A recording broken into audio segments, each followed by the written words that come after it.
Hey guys, Chris here, and this is episode 2 of Desert Island Plugins, and this is episode 2 of Desert Island Plugins, in which I'm going to be looking at Venaudio FreeClip.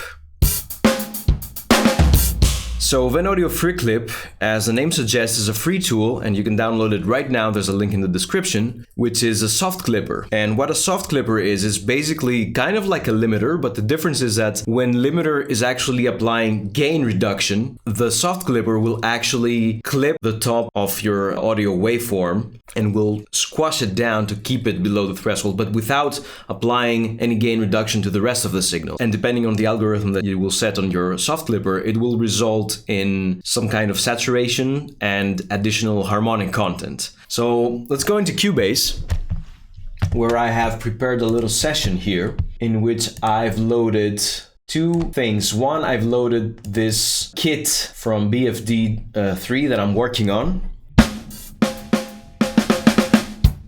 And I'm gonna apply some soft clipping on that one. And the second thing that I have here to demonstrate the free clip with you is a pad that I've made in Massive. Very simple pad. So you can see how we're gonna look at opposite sides of the spectrum for the application. The one is high transient signal and the other one is basically non-transient signal, so just like a pad. So let's start with the drums. And I've prepared a little loop here. Don't need this interface in the way. So I'm gonna bring in the Venaudio FreeClip. Actually, before we listen to it, let's take a quick look at the interface. As you can see, it's very straightforward. Here is your input, so you can see what's coming in. I've actually turned it down with the input gain knob here, so it's at -4 dB right now. And on the other side, you have the equivalent output gain, so I can adjust my signal. As you can see, there's clipping indicators for both input and output, and these clipping indicators are not indicators of the soft clipping, but indicators of signal going above 0. So then we have the big knob here, which is selecting the algorithm. You can see there are 1, 2, 3, 4, 5, 6 different algorithms that vary from hard to quintic, cubic, hyperbolic tan, algebraic, and arctangent. If this isn't already obvious by their names, let's dig a little bit deeper. As you can see, basically, each algorithm makes the line a little bit smoother and pushes it a little bit down overall, which means that the clipping that occurs happens in a lower gain stage of your signal. So when here on the hard, you have 0 clipping until your signal reaches the threshold. As you push down to softer algorithms, you gradually have clipping starting to occur a little bit before the threshold, which means the result basically is a bit of a warmer saturation sound because you have less shrill harmonics and have your harmonics spread out a little bit more from your, let's say, mid-range to the top end.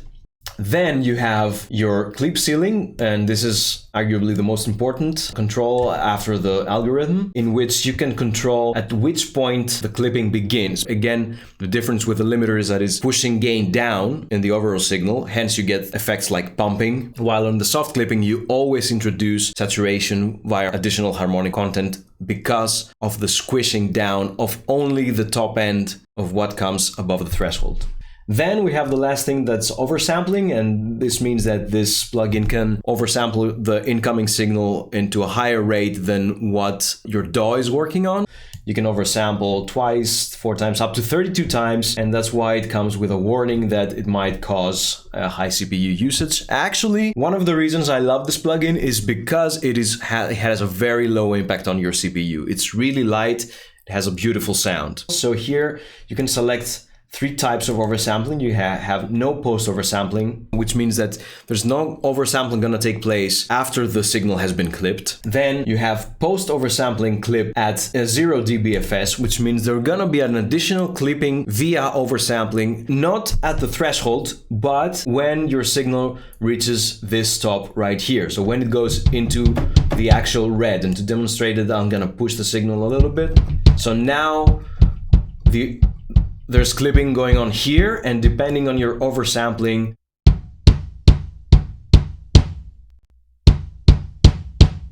think you can almost hear it, that with the oversampling,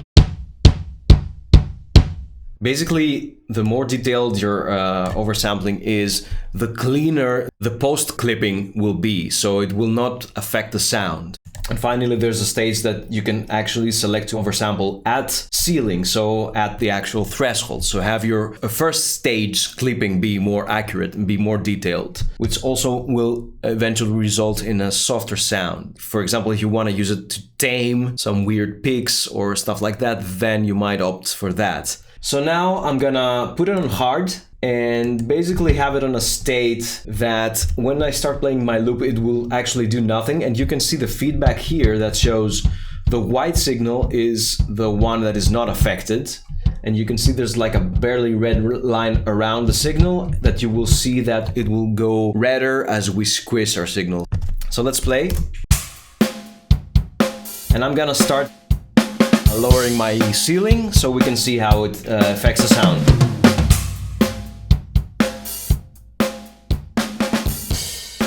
So you can see the red here. And the top end of my signal is now obviously clipped.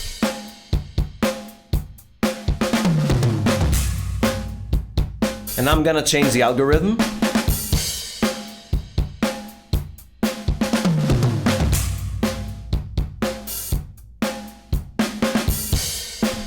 Now, two things you might have noticed. The one is that the signal has become a little bit rounder, warmer. It has lost a little bit of the shrillness as I'm going towards the softer clipping algorithms. And the other thing is that it has lost some gain. And that's basically because as I'm driving my algorithm into the softer area, the curve is going down, which means it starts squashing from earlier on, resulting in a lower overall signal, which is why you might compensate with the gain knob on your output.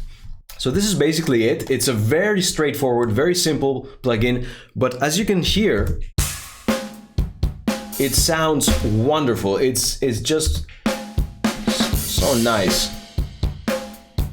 You can drive your drums with this. You can add a little bit of color.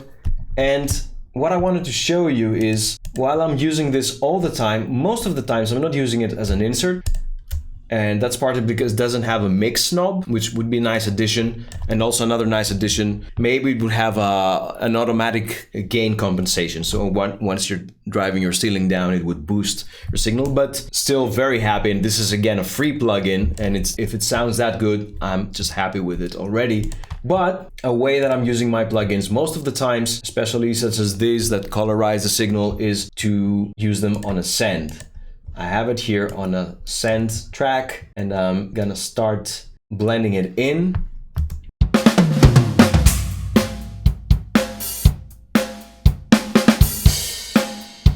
And you can see it here. It's been saturated quite harshly, and then I can come here.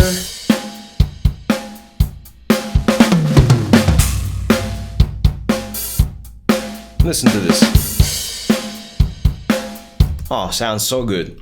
Normally when I'm working on drums, I will have it multi-track, so I will have a separate track for my kick drum, my snare, so I can send each of them to my FreeClip independently. And all of that can be blended together to my liking. Maybe I can sum all of this and send it to a group bus that is all my drums and then compress it and what have you. So you can have a lot of control using this method. Again, as you can see, it just sounds so beautiful. I can come here, for example. I can overdrive only my kick drum.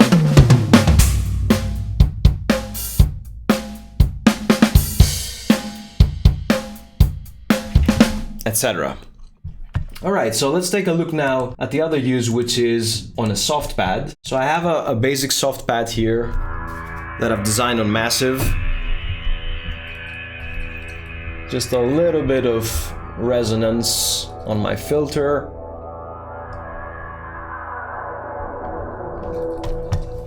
Very simple thing. I have my FreeClip here, and let's just have something playing. And I'm gonna start clipping it.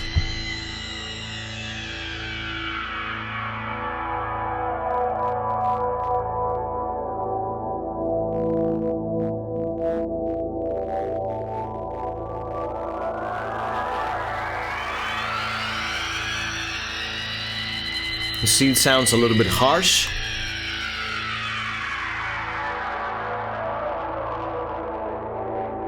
Oh, listen to this. Ooh.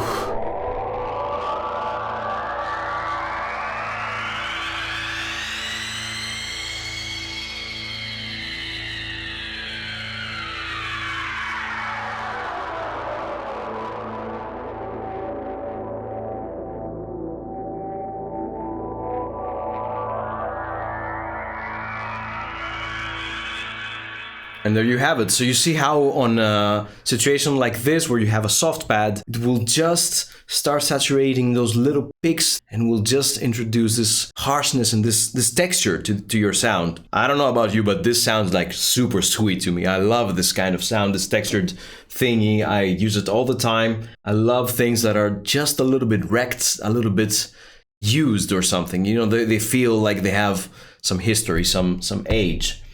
So yeah, there you have it. A very simple plugin that does its work really brilliantly. It sounds great. Beautiful interface here. It's so simple. You instantly understand what's going on, and it just works perfectly, and it's free. Again, there's a link for it in the description. Feel free to check it out. I hope you have fun playing with it, and I'll see you in the next one.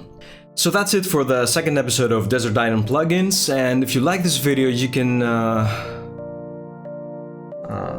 I mean, if you like it, you can, I mean, you like it, or you don't like it, I guess. It's nothing you do about it. It's not like, don't really actively, it's like a state. It's like you like it or you don't. I don't know, what else?